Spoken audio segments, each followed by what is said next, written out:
memiliki definisi yaitu ini. Apakah di sini ada yang Anda tahu apa itu sistem? Sistem, apa itu sistem? Kerja. Lain?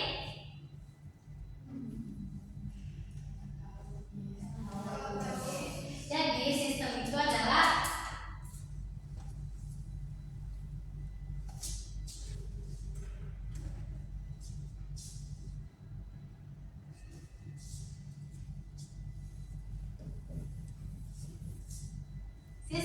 merupakan kumpulan sesuatu atau unsur atau komponen. Nah, kalau sistem itu kan kumpulan sesuatu atau unsur ataupun komponen. Ada tidak yang bisa dari Anda menggabungkan apa sih itu definisi dari sistem ekspresi yang sebenarnya berdasarkan ini tadi? Ada tidak yang bisa menunjukkan apa itu sistem ekspresi? Ada yang ingin mencoba? Biasa, silakan. Sistem ekspresi adalah sekumpulan organ yang berfungsi untuk mengeluarkan zat sisa metabolisme yang bersifat reaktif. Oke, betul. Diatas dulu untuk rasa. Sebenarnya sistem ekspresi itu merupakan kumpulan berbagai organ yang mampu melakukan proses pengeluaran zat sisa metabolisme yang tidak lagi diperlukan oleh tubuh. Nah, organ-organ yang dimaksud dasar tadi itu ada 4, yaitu yang pertama adalah ginjal.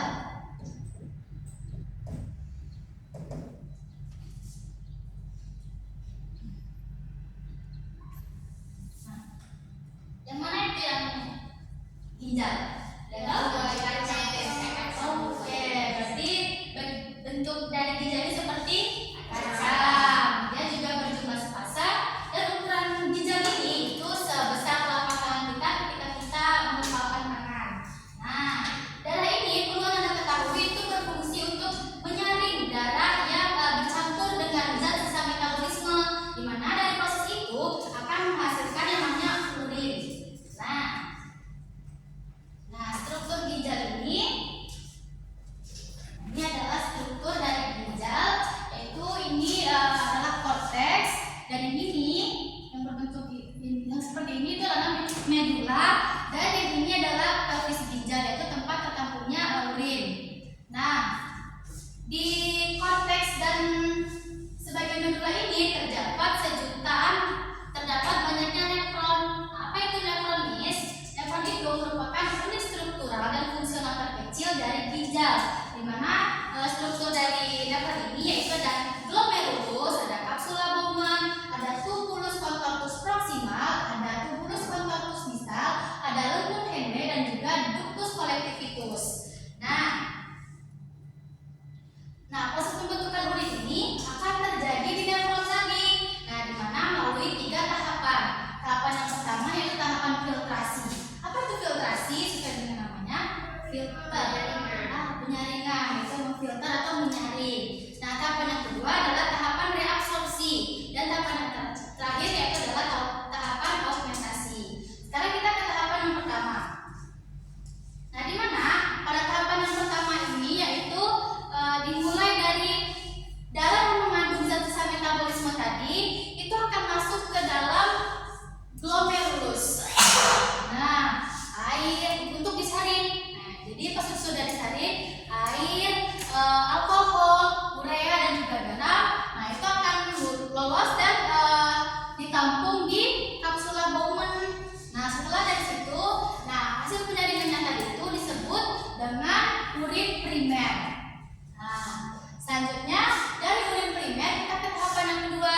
Di mana tahapan yang kedua ini dari urin primer dia akan masuk ke tubulus contortus proximal.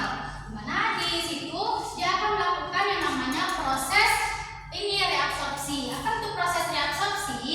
Proses ini adalah proses penyerapan kembali zat-zat yang masih diperlukan tubuh, yaitu air, garam, dan juga gula. Itu akan diserap oleh tubuh. Nah, hasilnya itu tadi akan disebut dengan urin sekunder. Lalu urin sekunder ini akan masuk ke tubulus contortus distal, di mana di sini dia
dari ureter ini dia akan ditampung sementara di kantung kemih. Nah, ketika kantung kemihnya itu sudah penuh, makanya Ananda semua ingin merasakan buang air kecil.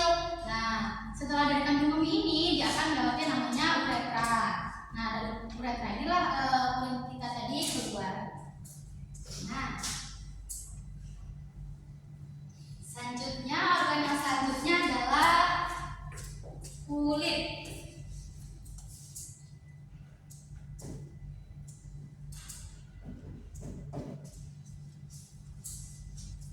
Nah, organ ekstresi yang kedua ini adalah kulit. Nah, Anda pernah tidak olahraga pada saat cuaca lagi panas-panasnya nih? Pernah tidak? Pernah. Apa yang terjadi pada tubuh Anda? Keringat. Nah, ada tidak sih yang di sini yang tahu kenapa kita itu bisa menghasilkan keringat?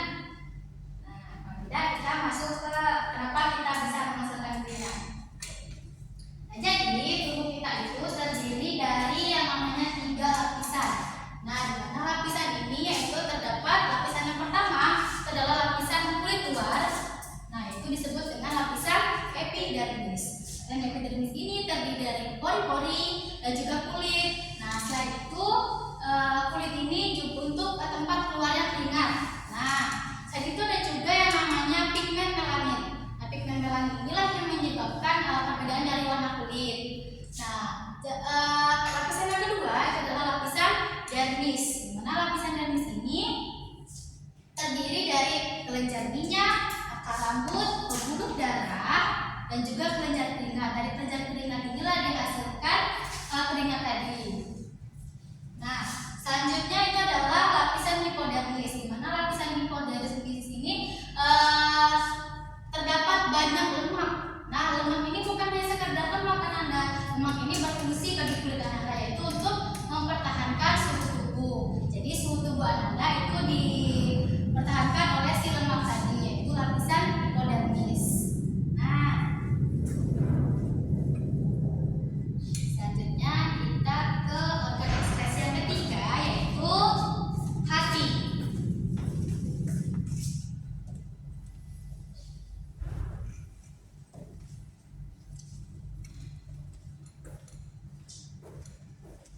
Nah, organ ekskresi yang ketiga ini adalah hati. Hati ini memiliki 2 lobus, di mana ada lobus kanan dan juga lobus kiri. Mana lebih besar, lobus kanan atau lobus kiri? Kanan. Benar ya, yang lebih besar itu adalah lobus kanan dibanding lobus kiri. Nah, di hati ini juga terdapat yang namanya kantung empedu yang terhubung dengan saluran empedu. Nah, setiap lobus ini itu terdiri dari banyaknya lobulus. Nah, ada yang tahu itu lobulus? Lobulus itu merupakan unsur terkecil di hati, di mana lobulus ini itu berbentuk seperti segi 6 ya. Nah, berbentuk segi 6 dan panjangnya itu kurang lebih 1 mm. Nah, pada luar kulit hati ini itu terdiri yang namanya kapsula hepatika dan di jaringan hati ini juga terdapat beberapa pembuluh darah, yaitu ada arteri hepatika dan juga vena porta hepatika. Nih. Nah, jaringan hati ini juga tersusun atas sel-sel hepatosit, di mana antara lapisan sel itu dipisahkan oleh lakuna, dan antara lapisan sel hepatosit satu dengan yang lainnya itu dipisahkan oleh kalanikuli. Ini kalanikuli ya, kan? Oke. Nah, selanjutnya, fungsi dari hati ini itu adalah untuk menetralkan racun, lalu menyimpan energi dalam bentuk glikogen, lalu menyimpan berbagai vitamin, serta menghancurkan cairan empedu dan menghasilkan zat kimia yang diperlukan oleh tubuh kita. Nah, pada organ ekskresi ini hati itu menghasilkan cairan empedu secara terus-menerus, di mana cairan empedu itu berasal dari hemoglobin yang sudah tua. Nah, hemoglobin ini akan diuraikan menjadi zat besi, yaitu ada globin dan juga helmin. Nah, dari globin itu akan dikirim ke hati akan disimpan di hati dan dikirim ke sumsum tulang merah. Nah, sedangkan kalau hermit itu akan diubah menjadi bilirubin dan juga biliverdin. Apa itu bilirubin dan biliverdin? Nah, bilirubin dan biliverdin ini yaitu adalah zat warna bagi empedu. Biasanya itu warna hijau, biru. Nah, zat warna tersebut kalau di dalam usus itu akan dioksidasi menjadi urobilin. Nah, dari urobilin inilah akan diekspresikan bersamaan dengan urin. Nah, lalu sebagai zat pewarna dari urin. Jadi hati ini yang diekspresikannya adalah sebagai zat pewarna untuk urin. Nah, selanjutnya itu adalah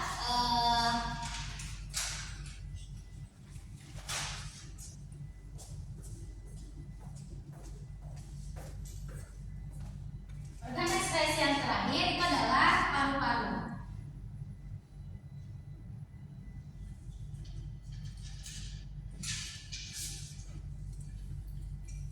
Nah, pada paru-paru ini fungsinya bukan hanya untuk sistem pernapasan saja, tapi di sistem ekspresi ini paru-paru juga memegang peran penting, yaitu mengekspresikan yang namanya karbon dioksida atau mengeluarkan karbon dioksida. Nah, karbon dioksida ini juga termasuk salah satu zat sisa metabolisme juga, di mana karbon dioksida yang dibawa oleh kapiler darah itu akan masuk ke yang namanya alveolus di paru-paru. Nah, lalu dari alveolus ini dari paru-paru ini akan dikirim ke bronkus, lalu ke trakea dan keluar melalui hidung kita saat kita menghembuskan nafas. Nah, oke, sampai sini ada pahaman Anda? Yes. Baiklah, kita lanjut. Anda semua pasti ngantuk gak sih? Kita ice breathing dulu. Mau, Miss. Oke, silakan berdiri semuanya.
Hati atau kulit?